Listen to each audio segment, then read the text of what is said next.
Buenas noches, una vez más estamos en el programa Joyas Eternas para estudiar las Escrituras y conocer un poquito más de lo que Dios quiere hablar a nuestras vidas. Bienvenido al programa y por favor no cambie, es una media hora de bendición. Buenas noches, hermano Nando. Buenas noches, Wendy, qué bendición estar contigo esta noche. Igualmente, muchas gracias. Pues ayer estuvimos hablando de la Biblia, estuvimos estudiando ese libro precioso que a pesar de ser perseguido no desapareció, sino que continúa y Dios ha guardado su palabra. Nos quedamos, hermano, estudiando sobre la ley. Nos explicó usted cómo el Señor le dio la ley a Israel y cómo la iglesia es una nación que no es de la tierra, sino una nación celestial. Como dice el apóstol Pedro, ¿verdad? Somos una nación santa.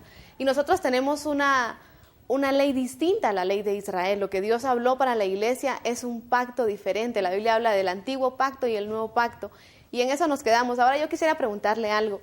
Jesús estuvo después de Moisés, que fue la ley. Vino Jesús a la tierra y él también habló cosas para Israel. Y después viene Pablo y habla lo que la iglesia va a vivir como perito arquitecto de la iglesia. La pregunta es, ¿está vigente ahorita lo que Jesús dijo para nosotros como iglesia de Cristo? Mira, es muy difícil hablar de esto, sobre todo si no llevamos el hilo que vimos el día de ayer. Te lo voy a decir de esta manera. Cuando Jesús vino a la tierra, vino a hacer ciertas modificaciones a la ley de Moisés. Y las hizo porque estaba probando que Él es Dios. Porque el único que puede modificar la ley que da Dios es Dios mismo. ¿Por qué hubo necesidad que Jesús cambiara ciertas cosas de la ley o agregara ciertas cosas de la ley? Precisamente porque quería probarle a los judíos que Él no solamente era un profeta, sino que era Dios. Y como Dios tenía todo el derecho de abrogar, de cambiar, de sustituir, de aumentarle algo a la ley. Te voy a poner ejemplos. Jesús dice cosas que no dice la ley. Si alguno le dice a su hermano raca, que puede ser traducido como tonto, torpe, homosexual, si alguno le dice algo así a su hermano, será digno de juicio. Ahora, eso no lo dice la ley. Eso era una ley, era algo que él estaba poniendo, estableciendo. En ciertos momentos decía, Moisés dijo. Por ejemplo, hablando del adulterio, Moisés dijo, pero yo os digo. Ahí está ampliando la ley. Que si un hombre, hablando del adulterio, desea a una mujer en su mente, ya adulteró con ella. Eso no lo decía Moisés. Él está poniendo agregados a la ley. ¿Y quién le da el derecho? Y era donde los fariseos, pero se ponían como airados. Pero ¿quién le da a el derecho de aumentar, de agregar? Bueno, es que Él es Dios. Y Dios tiene todo el derecho de hacer lo que quiera con su ley. Al final Él es el creador. Entonces ahí les estaba probando que Él era Dios. Desde luego estas leyes, ¿cómo se llama? Eran dadas a la nación de Israel. Porque Él dijo que Él había venido para salvar las ovejas perdidas de la casa de Israel. O sea que lo que Jesús venía a hacer era, número uno, venir a restaurar su nación, a restaurar a los israelitas, a restaurar a los judíos. Y ya después que los judíos se encargaran de diseminar esa presencia de Dios, esa palabra de Dios a todas las naciones. Pero ¿qué pasó? Lo que dijimos ayer y lo que la Biblia narra. La nación de Israel no quiso sujetarse a Jesús. Lo rechazaron y lo crucificaron. Entonces Jesús, sabiendo que ya lo iban a crucificar, que lo iban a rechazar, y que obviamente Israel no que iba a ser una nación desechada, pero sí iba a ser una nación postergada. ¿Qué quiere decir esto? Que Dios iba a trabajar con Israel, pero no en ese tiempo, sino que de la cruz para su retorno, iba a trabajar con una nueva nación que se iba a llamar iglesia. Amén. Y durante todo ese tiempo iba a trabajar solo con la iglesia. Ya llevamos 2000 años de que Jesús está trabajando por el Espíritu solo con la iglesia. ¿Y qué pasa con Israel? Lo iban a postergar para el tiempo del regreso de Jesús. Entonces, cuando Jesús regrese, va a volver otra vez a activar ese proyecto de restauración de Israel. Ahorita es un proyecto que está en un stand-by. No hay un trato de Dios ahorita con Israel directo para restaurarlo. Lo que hace Dios es que salva a un judío y lo mete a la iglesia. Salva a un gentil y lo mete a la iglesia. ¿Me explico? Amén, así es. Pero los judíos, la restauración de la nación, todos sabemos proféticamente que se va a dar cuando Jesús regrese. Cuando Jesús regrese a la tierra, viene a restaurar su nación, su pueblo, que es Israel. Ahorita Dios no está trabajando con Israel, está trabajando con una nueva nación que se formó en la tierra, que se llama iglesia. De hecho, de Mateo capítulo 15 para atrás, nunca se habló de iglesia. Se hablaba de las naciones y se hablaba de Israel, pero jamás se habló de la iglesia. Jesús fue el primero que utilizó la palabra iglesia cuando le dice a Pedro, yo edificaré mi iglesia. Es la primera vez que se menciona la palabra iglesia. De ahí para atrás no existe la palabra iglesia. La iglesia es un misterio de Dios. Dios lo tenía guardado y lo tenía reservado. Amén. Cuando Jesús ve que Israel lo va a rechazar, entonces empieza a revelar de que se va a edificar en la tierra una iglesia. Y que el edificador de esa iglesia iba a ser Jesús. Así como Salomón edificó un templo, ahora Jesús venía a edificar un templo. Amén. Solo que este templo era no con piedras muertas, sino con piedras vivas. Y por eso el apóstol Pedro dice, vosotros sois las piedras vivas del templo que Dios está construyendo. Amén. Entonces ahora iba a ser un templo, el Señor iba a formar un país, una nación que se iba a llamar iglesia, no Israel, no naciones, iglesia. La iglesia es una nación creada por Jesús, salida de los lomos de Jesús. Entonces, la verdad que yo no sé hasta dónde le entendieron cuando Jesús dijo, voy a edificar mi iglesia. No dijo, voy a restaurar Israel, voy a edificar ahí. No, voy a edificar una iglesia. La verdad que yo creo que casi nadie le entendió. Porque cuando Jesús se va de la tierra, ya resucitado, cuando asciende, la última pregunta que le hacen a Jesús es, ¿restaurarás el reino a Israel en este tiempo? Jesús ya ni les contestó porque no le entendieron. Porque lo que no entendieron, esos que vieron a Jesús ascender y que están preguntándole, ¿vas a restaurar el reino de Israel ahora? Les está diciendo prácticamente no. La respuesta es no. Eso se quedó postergado hasta el regreso de Jesús. Amén. ¿Y qué va a pasar en este tiempo mientras Jesús regresa? Se edifica la iglesia. Amén. Entonces, en Pentecostés sucede algo impresionante. El Espíritu Santo se mete adentro de los hombres. Nunca en la historia del hombre el Espíritu Santo se había metido adentro de los hombres. Amén. Tú me preguntarás, Eso. ¿y cómo trabajaba el Espíritu Santo en el Antiguo Testamento? Solo venía sobre los hombres, los hacía hacer cosas extraordinarias, milagrosas, sobrenaturales, y después el Espíritu Santo se regresaba. Amén. El Espíritu Santo no moraba en el hombre.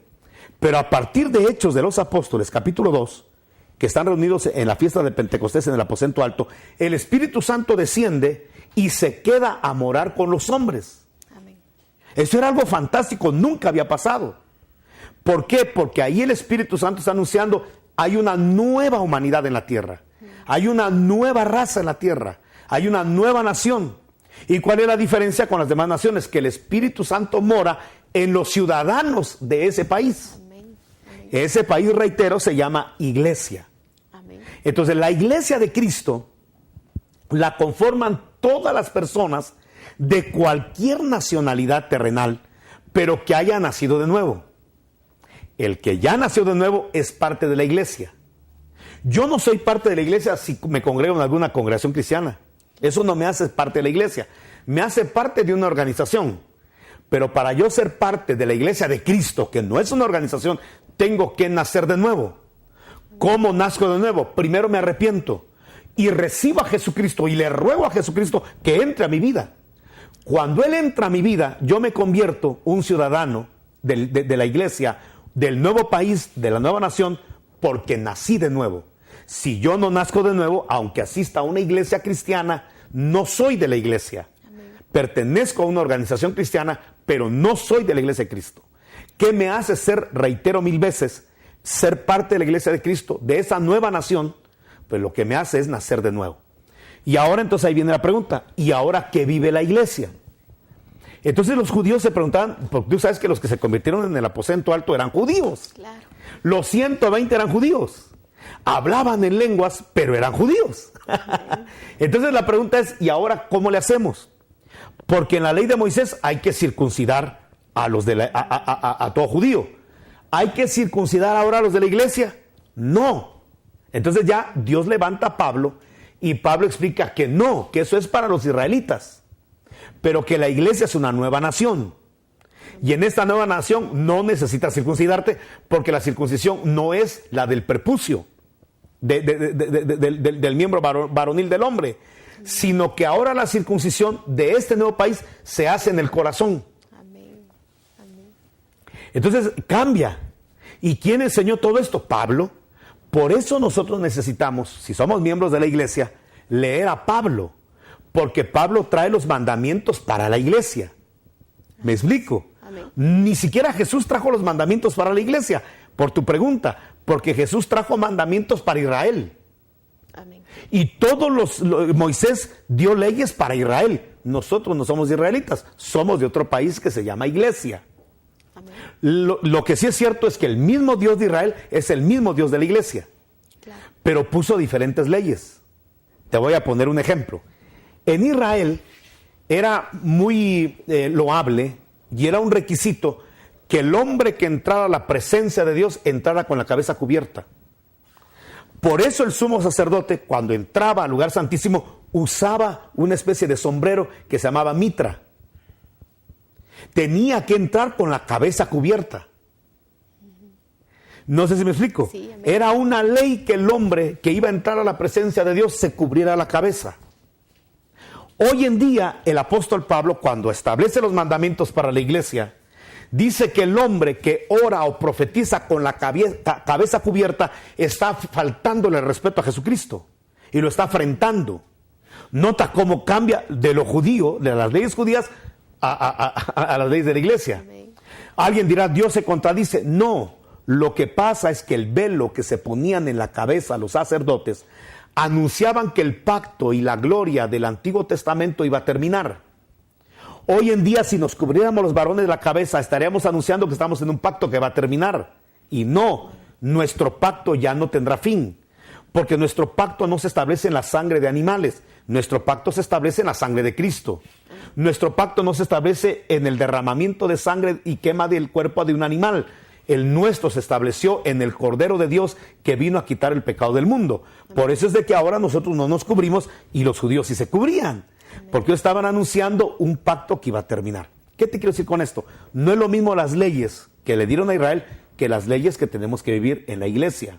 En la iglesia tenemos leyes muy diferentes a las que tuvo Israel, muy, muy diferentes. Amén. Solo para que no quede en el aire, las mujeres sí nos debemos cubrir, pero la Biblia nos enseña que la mujer se cubre la cabeza por causa de los ángeles. Y por lo mismo que usted dice, anunciando que nuestra cabeza, que es o papá o pastor o esposo, también va a terminar. Algún día nuestra cabeza ya no serán ellos, ¿verdad? Entonces estamos anunciando que esa cobertura también finalizará, ¿verdad? Eso es cierto. Amén. Hermano, quería preguntarle también algo más. Llegando al apóstol Pablo, el apóstol Pablo escribió las 13 epístolas, ¿verdad? A veces nos dicen, a mí me ha tocado que me digan algo así, es que ustedes viven parte de la ley porque, por ejemplo, diezman. Y yo quisiera que usted nos ayudara a explicar que nosotros no diezmamos por la ley. ¿Por qué diezma la iglesia de Cristo? Bueno, ya que está sacando el tema del diezmo, mira, hay cosas que son principios de Dios. O sea, que son cosas que el mismo Dios vive.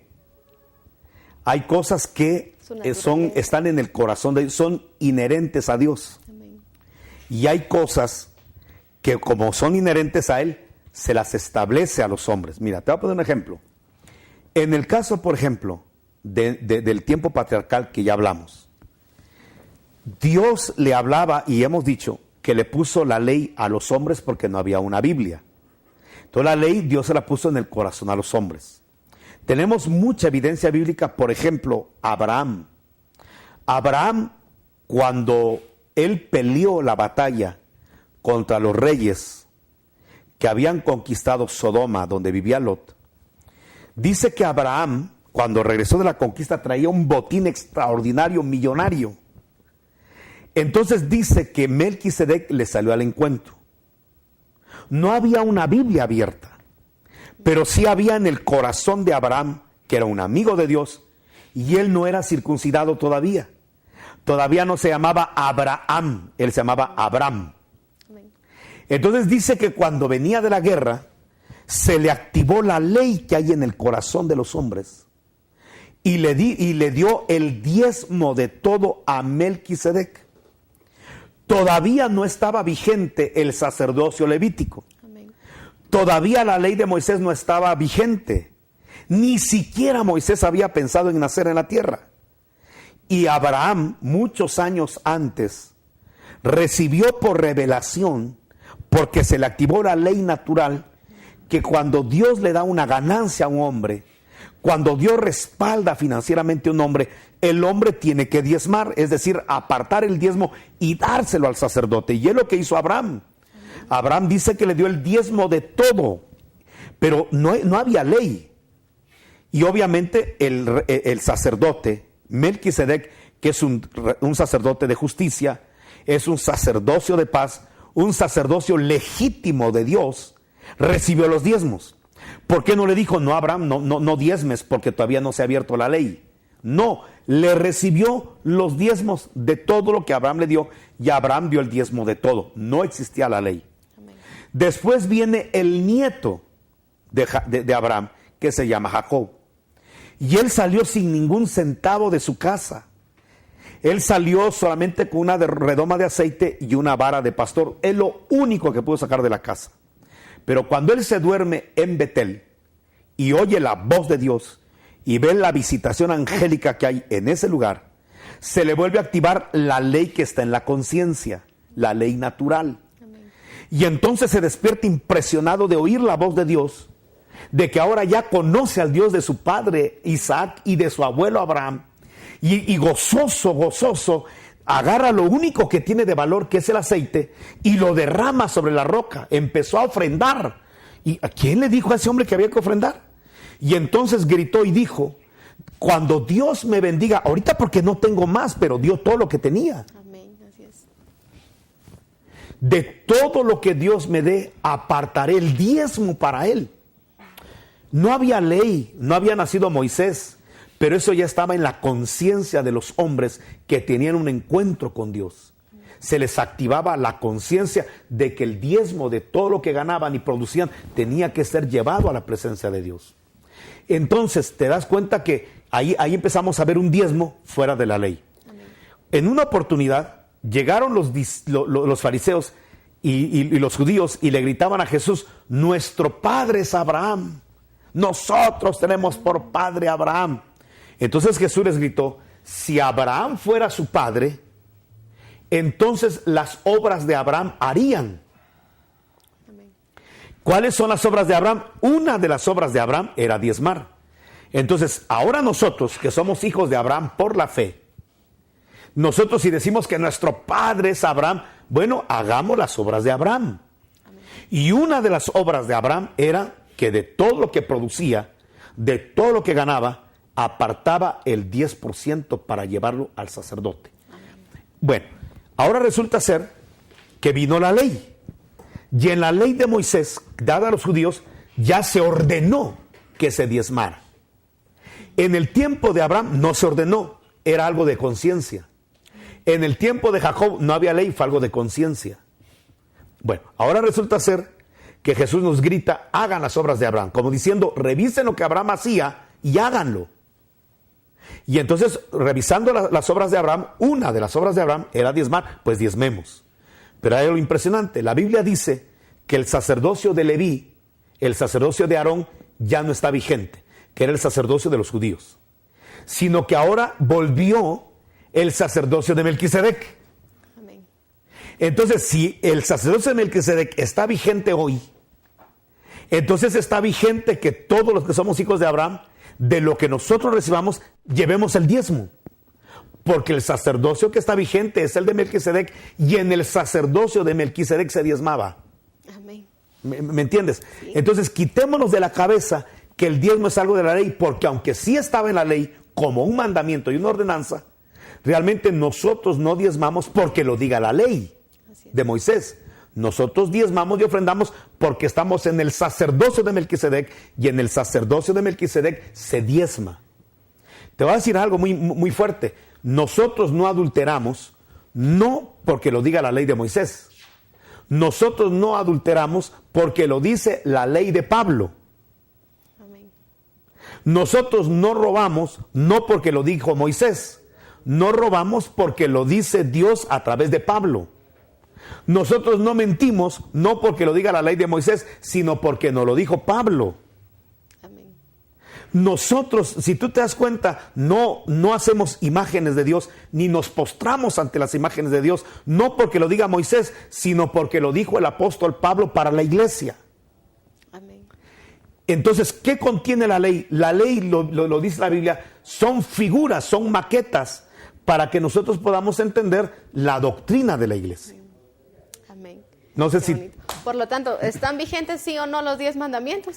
Los 10 mandamientos sí están vigentes, pero no porque lo dijo Moisés, Amén. sino porque Dios se lo habló a través de Pablo a la iglesia. Amén, qué bonito. Hermano, hay otra diferencia muy marcada dentro de la ley que habló Solo Moisés. perdona, mija, pero los 10 mandamientos de la ley de Moisés, si lo revisas con los 10 mandamientos de la ley de la iglesia, aunque contienen ciertos parecidos, símiles, no son los mismos. Haz una analogía. Por ejemplo, en el Antiguo Testamento, o sea, en el Antiguo Pacto de Moisés, el ser tacaño, el tener avaricia, no era idolatría.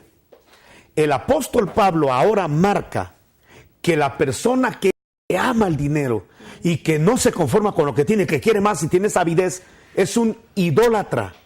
Eso no se marcaba en la ley de Moisés, pero sí se marca en la ley de Pablo. Por ejemplo, el asesinato, el no matarás, era eliminar a una persona de su vida biológica. Ahora no, el apóstol Juan dice que si alguno aborrece a su hermano, es un homicida. O sea, te das cuenta que los mandamientos de la iglesia, aunque tienen los mismos nombres, no se practican de la misma forma. Amén. Te voy a poner, ¿qué otro ejemplo? El ejemplo del adulterio. El adulterio en el Antiguo Testamento era si te encontraban con una persona teniendo relaciones sexuales que no era tu esposa o tu esposo. Pero en este caso, ahora, con que sencillamente lo pienses y en tu corazón ya desees a una mujer o a un hombre que no es tu pareja, ya Dios te está viendo como un adúltero. Eso no lo marcaba Moisés, pero se marca en la ley de la iglesia. Te pongo, ¿qué más ejemplos? Hay muchos ejemplos. Por ejemplo, el sábado. El sábado era de 24 horas. Hebreos capítulo 4 dice que ahora los días para guardar sagrados y santos son todos los días. Por ejemplo, hoy es sábado para los cristianos. ¿Y qué quiere decir eso? Que no podemos cargarnos, que no podemos vivir afanados, que no podemos vivir pecando porque es un día santo y tenemos que consagrarlo a Dios. Amén. Y mañana también va a ser sábado. Y pasado mañana va a ser sábado porque Dios determinó un nuevo día, hoy. Amén. Así dice Hebreos, hoy es el día nuevo de Dios. O sea que vivimos en un constante devenir de que Dios dice, hoy es un día santo, guárdalo, guárdate para mí, busca mi rostro, busca la presencia, búscame en el templo, búscame en la Biblia, búscame en tu cuarto, porque hoy es un día para guardar, hoy. Amén. Ya no tengo que esperar el sábado para guardarme, no, hoy lo puedo hacer.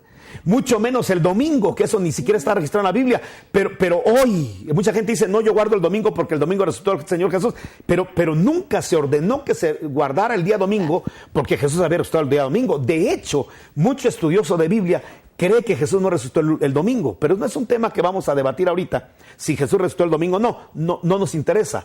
Lo que sí nos interesa es dejar claro que nunca se le ordenó a la iglesia, ni en Hechos de los Apóstoles, que narra 50 años de vida de iglesia, nunca se guardó el domingo como el día del Señor, como el día santo y sagrado. No, sino que todos los días la iglesia los empezó a vivir en el templo. Todos los días buscaban la doctrina de los apóstoles. Todos los días hacían oraciones. Todos los días vivían en convivencia. Todos los días te das cuenta que en el libro de los Hechos se narra que los discípulos no guardaban un día específico, sino que guardaban todos los días y trataban de consagrarse para Dios todos los días.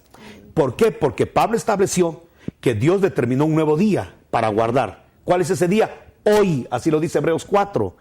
Entonces los que entendemos que hoy no se guarda un domingo, un sábado, sino que se guardan todos los días y todos los días deberían ser santos para Dios, vemos que entonces la ley aquí dice guardarás un día, aquí también dice guarda un día. ¿Cuál? Hoy, allá eran 24 horas, aquí son 24 por 24 por 24 por 24. Entonces guardamos los 10 mandamientos, sí, pero no de la forma como lo guardaba Israel. Ahora tenemos nuestra propiedad, su génesis, tenemos nuestra propia forma de guardarlo de acuerdo a cómo Pablo lo estableció para la iglesia. Amén. Por lo tanto, debemos conocer lo que Pablo escribió para la iglesia. Claro, leer la Biblia es importante porque el Antiguo Testamento es una figura de lo que había de venir. Tenemos que conocerlo, claro. Hay que devorarse esos libros, pero con más razón a Pablo, que es el perito arquitecto de la iglesia. Ahora, que quede claro, Wendy, que no estamos desacreditando el Antiguo Testamento ni la ley. Amén. No estamos diciendo que no haya que leerla, hay que leerla porque, como bien tú lo dices, ahí todo lo que se escribió en la ley es un ejemplo y una figura de cómo nosotros podemos guardar. Y si tú quieres, en el próximo programa, porque se nos fue el tiempo, podemos ver algunas figuras que se dieron en el Antiguo Testamento para entender cómo la doctrina del Nuevo Testamento se está estableciendo. Amén. Yo creo que ahí vamos a encontrar mucha bendición en ver lo que Pablo dijo, buscando las figuras y ver cómo la Biblia casa. Y así empezamos el programa ayer. La Biblia no se contradice, sino todo tiene un complemento. Amén. Pues gracias por su sintonía. Esperamos que nos sintonice mañana. Vamos a estudiar ya un poco de los misterios y de lo que a usted y a mí nos interesa, lo que es para la nación de la iglesia. Muy buenas noches y que Dios bendiga su vida.